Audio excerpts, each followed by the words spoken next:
Est-ce que l'univers a été régi par un Dieu ou par des dieux? L'hésitation face à une telle question vient souvent d'une approche intuitive mais pas du tout approfondie. Un Dieu unique implique une unité et des dieux impliquent une multiplicité. Est-ce que notre univers exprime une unité ou une multiplicité? Eh bien, tout dans l'univers pointe vers une conception unifiée. Les lois physiques sont les mêmes partout dans le monde. La gravité, l'électromagnétisme, la mécanique quantique, il n'existe pas de région où la gravité fonctionnerait autrement. Si plusieurs dieux étaient responsables de l'univers, on devrait s'attendre à des lois différentes selon les régions de l'espace en fonction des préférences ou du pouvoir de chaque dieu. Les êtres vivants suivent un modèle unifié. L'ADN est la base de la vie sur Terre, qu'il s'agisse d'un être humain, d'un animal ou d'une bactérie.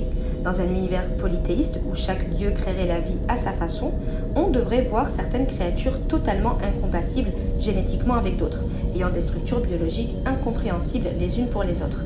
Pire encore, certaines formes de vie pourraient être soumises à des lois physiques totalement différentes. Un dieu pourrait créer des êtres insensibles à la gravité, un autre pourrait créer une race qui vit en inversant le temps. Les êtres humains possèdent une même base de logique universelle. Les lois des mathématiques, de la physique sont comprises de la même manière partout dans le monde, ce qui suggère qu'un seul principe unificateur a structuré notre pensée. Nous possédons une même base morale universelle. Dans toutes les civilisations, on retrouve des principes fondamentaux comme ne tue pas sans raison, ne vole pas, aide les membres de ta communauté. En somme, même si les cultures interprètent ces principes différemment, il y a une base morale commune, car les différences culturelles ne remettent pas en question des valeurs fondamentales qui sont ancrées en l'humanité, ce qui suggère une nouvelle fois une source unique de moralité. Nous possédons également un même modèle psychologique. Les émotions humaines, la joie, la tristesse, la peur ou l'amour, sont les mêmes partout dans le monde. Nos mécanismes de raisonnement sont universels, ce qui permet à un humain de comprendre les idées d'un autre, même issu d'une culture différente, ce qui suggère encore une fois qu'il n'y a qu'un seul concepteur. Or, si plusieurs dieux avaient créé l'univers et tous les êtres vivants, on devrait s'attendre à une diversité plutôt chaotique, chaque dieu ayant une volonté propre et un champ d'action différent, ce qui conduirait à un univers qui ne fonctionnerait plus de manière cohérente.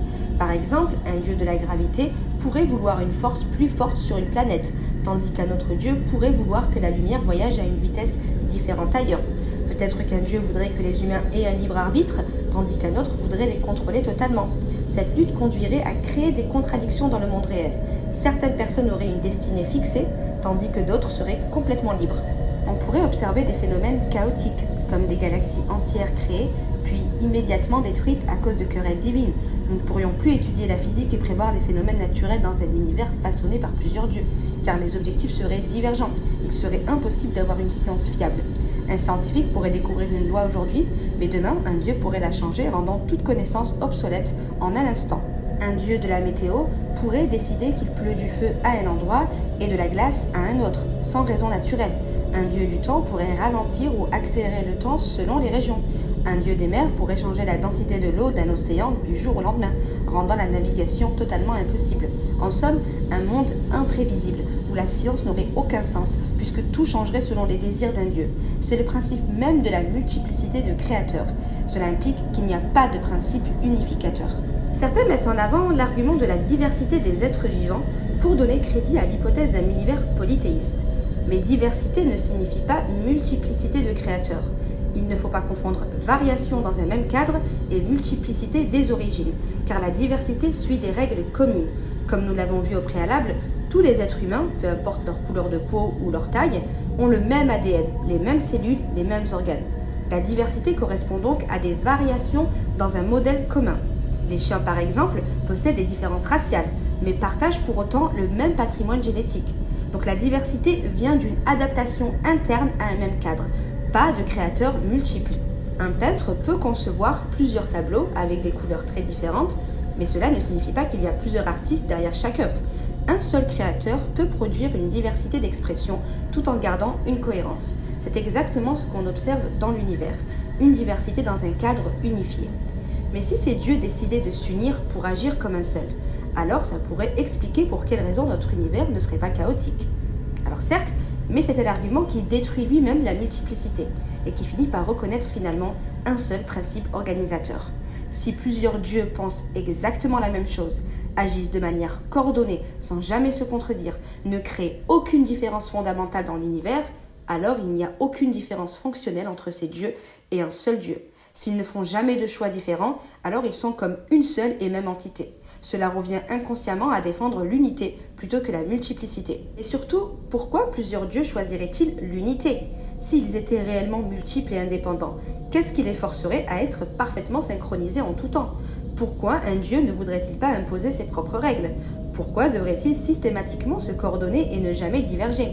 Si ces dieux sont liés par une loi supérieure qui les oblige à agir ensemble en parfaite harmonie, alors ils ne sont pas des dieux, car cette loi est supérieure à eux. Un dieu, par définition, est censé être souverain et libre. S'il est forcé de suivre un ordre qui dépasse sa propre volonté, alors ce n'est pas lui le vrai Dieu, mais cette loi elle-même. Et cette loi unique qui unifie tout, c'est exactement ce qu'on appelle Dieu. La seule explication logique est qu'il n'y a pas plusieurs dieux, mais un principe unique qui a structuré l'univers.